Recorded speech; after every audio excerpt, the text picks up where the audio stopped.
तपस्वी अधिको योगी ज्ञानी अभियोगी मतो अधिका कर्मिभ्यस्याधिको योगी तस्माद् योगी भाव अर्जुन योगी नापि सर्वेशम मद्गते नान्तरात्मना श्रद्धा भाव अनुते यो मसमे युक्त तमो मता। तपस्या से मानसिक शारीरिक एवं आत्मिक बल मिलता है पर सत्य की प्राप्ति नहीं होती। दार्शनिक शुष्क ज्ञान के वितंडावाद से भी सत्य दूर है, कर्म बंधन का कारण है, अतः योग श्रेष्ठ है। इसी से सत्य अर्थात परमात्मा की प्राप्ति होती है। परमात्मा को प्राप्त करने के लिए आत्मा को सूक्ष्म होना होगा। इसके लिए उसे मन से अलग होना होगा। विहंगम योग की सर्वोच्च भूमि में अपने आप योगी मन से अलग हो जाता है, उपरम हो जाता है। उसे अपने आप त्याग या संन्यास हो जाता है। लादने से त्याग नहीं होगा, जिम्मेवारी से भाग खड़े होने से संन्यास नहीं होगा। संन्यास योग की उच्चतम स्थिति है।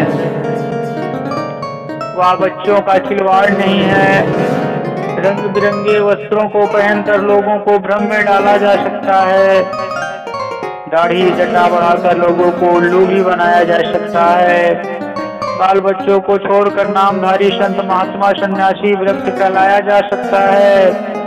जगत गुरु कहलाकर करोड़ों चेला जाति बटोर कर आश्रम वासी मान प्रतिष्ठा के साथ जीवन भी बिताया जा सकता है।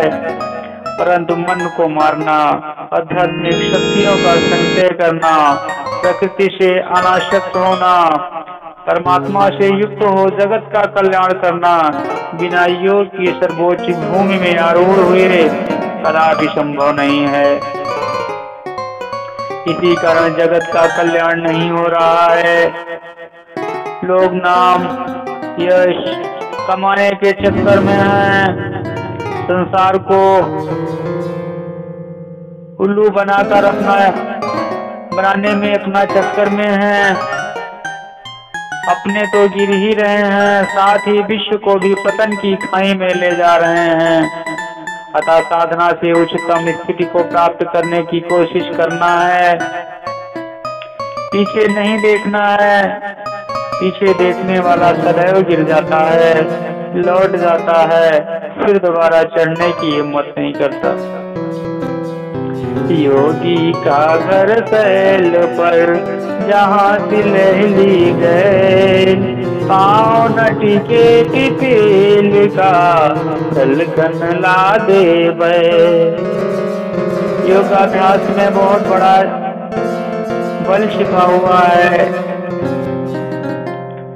संयम से आत्मा महान होती है। धीरे धीरे स्वतः प्रकृति का त्याग होने लगता है।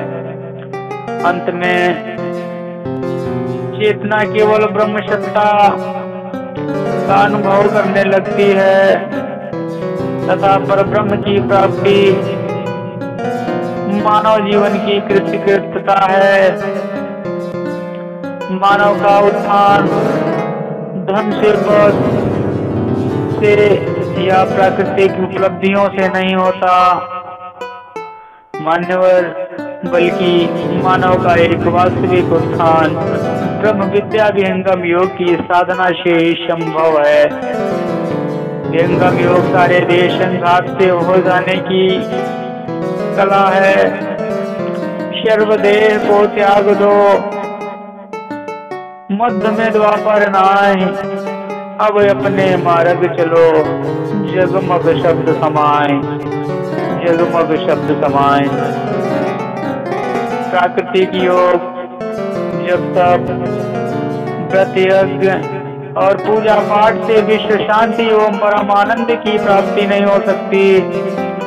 विहंगम योग से ही विश्व शांति एवं परमात्मा की प्राप्ति संभव है। इसलिए समर्थ सद्गुरु की आवश्यकता है जो सारे विश्व में एक समय में एक ही होता है।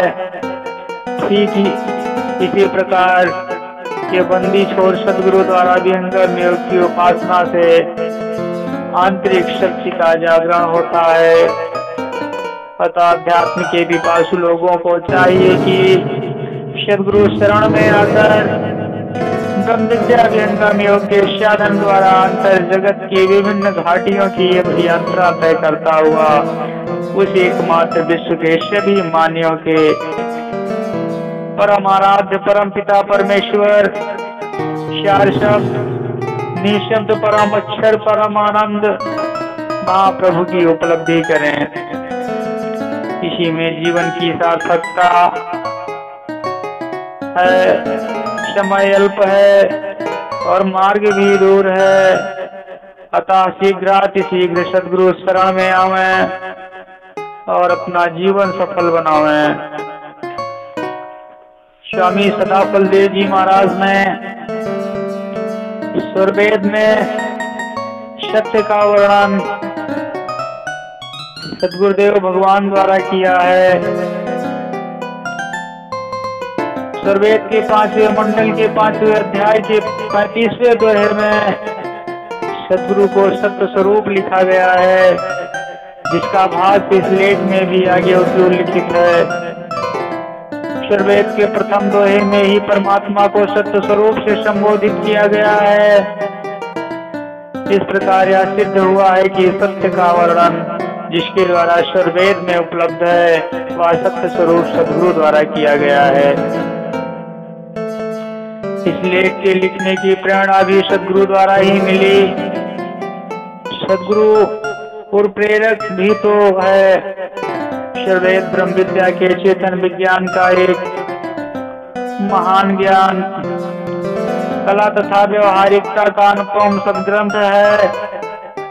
इस ग्रंथ के सभी मंडलों के 59 अध्यायों के 258 दोहों चौपाइयों में सत्य का उल्लेख मिलता है, जिसको खोजकर एक तालिका के रूप में अंकित करने का भी प्रयास किया गया है, जो जिज्ञासुओं बंधुओं को विस्तृत अध्ययन स्वाध्याय एवं ज्ञानवर्धन करने में काम आएगा।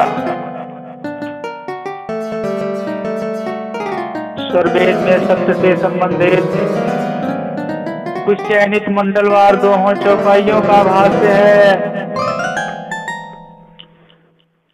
सत्य सत्य से अलग है सो पर सत्य स्वरूप, अकथ्य लौकिक तत्व है अजय अनादिवर रूप। वायुगण्यता पर ब्रह्म प्रकृतात्मा काल आदि नित्य पदार्थों में व्यापक होकर 3 पाद शुद्ध सच्चिदानंद स्वरूप से प्रकाशमान है। उसका वाणी इंद्रिय से वर्णन नहीं हो सकता। वायावाच पर ब्रह्म प्राकृतिक जड़ स्वरूपों से पृथक शुद्ध स्वरूप से प्रकाशमान है। उसके समान दूसरा कोई सजातीय पदार्थ नहीं है जिससे उसकी उपमा दी जाए, एवं उसके समान दूसरी कोई भी जातीय वस्तु भी नहीं है कि समानता कर सके। प्राध्यापक होने से स्वगत भेद शून्य त्रिकालाबाध्य गुणातीत सबका स्वामी है। सर्वनाम रूपों का सृष्टा आधार स्तंभ है। रहनी गहनी संत की करने विमल विवेक, सत्य सत्य पर सत्य में सत्य भेष सत्य टेक। इस दोहे में जीवन को अध्यात्म पथिक प्रभु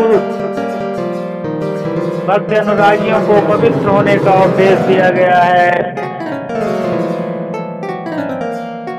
जिसका व्यवहार सत्य नहीं है, जिसकी रहनी गहनी और कर्तव्य निष्ठा सच्चे रूप में नहीं है, वह महान लक्ष्य परम प्रभु को नहीं प्राप्त कर सकता।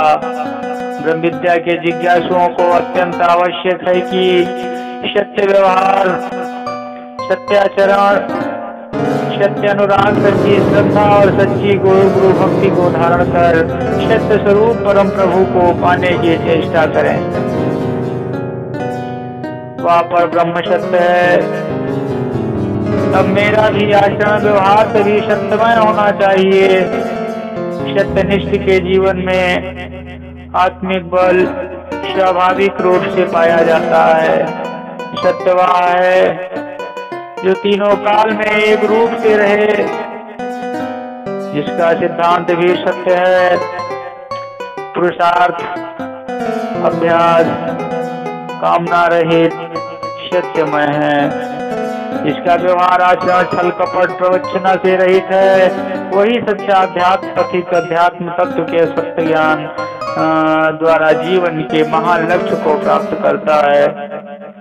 प्रभु के सामने सच्चे बनकर जाओ, वह तुम्हें स्वतः अपनाएगा। सत्य से बढ़कर दूसरा धर्म नहीं है। सत्य के पालन करने वाले भक्त की रक्षा भगवान स्वयं करते हैं एवं सत्य की सदैव जय होती है। इसलिए ग्रंथकार ने सत्य की सच्ची व्याख्या दोहे में करके अनुरागी साधकों के सारे कर्म व्यवहार को सत्यमय बनाने का सदुपदेश किया है। जय जय सद्गुरुदेव।